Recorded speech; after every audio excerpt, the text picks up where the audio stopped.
Hi everyone, welcome to this new episode of Stephen's Week, your weekly update on marketing and technology. Welcome to this new episode, everyone. Because of the deadly coronavirus in China, healthcare is changing rapidly now, and the country is moving towards mobile healthcare.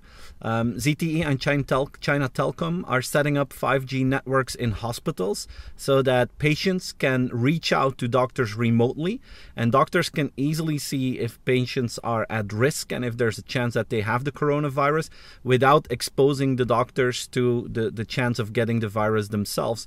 And this is now something that they're deploying really fast to make sure that remote healthcare can reduce the risk for doctors, but also increase the number of patients that doctors can see per day to make sure that they make the right diagnosis. 5G in local hospitals in China because of the coronavirus. Apple came out with financial results and they were astonishing. Everyone was a little bit afraid if they would meet the expectations, but they surpassed them basically. Last year, Apple more than doubled in value. They were now $1,400 billion worth on the stock market. So people were like, is this going to be too much or not? But the results were amazing. They have a growth of 9%, and this quarter they had a revenue of 92 billion. And of course, a lot of the revenue increase came from services, but also from hardware, like the AirPods are booming apparently.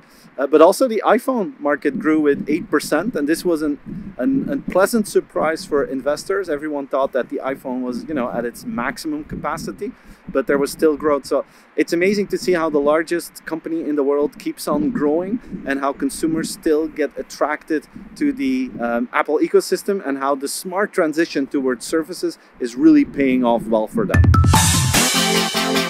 Pinterest is trying out a augmented reality tool. It's called Try On, and they're working together with brands like Sephora, Estee Lauder, and L'Oreal.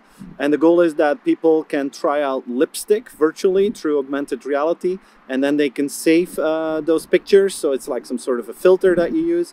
And eventually, if you want, you can order those lipsticks with those companies, and you can share the picture. But it's, one of the next steps for Pinterest to include a new kind of visual search and a visual interface to improve the buying possibilities on Pinterest, and to make sure that people get more attracted to the platform to buy out stuff directly there, as social commerce is one of their big areas of focus for Pinterest. Procter & Gamble is setting up an experiment. They're looking for new ways to promote their brands in a world where more and more consumers are striving for an ad-free kind of world.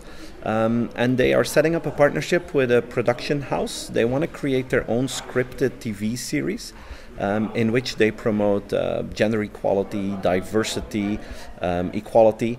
And this is an approach that they want to try out to see if this would help to promote their brands in a world where more and more consumers avoid brands, and where people watch content on streamed content platforms where there is no advertising. So Procter & Gamble now wants to move to those platforms and see what they can do to promote their brands there. So everyone, this was my weekly update. I hope you enjoyed it. Please share the video, subscribe to the channel, talk about it with your colleagues and friends, and I wish you a fantastic weekend, and I hope to see you again next week in a new episode of Stephen's Week. Bye bye.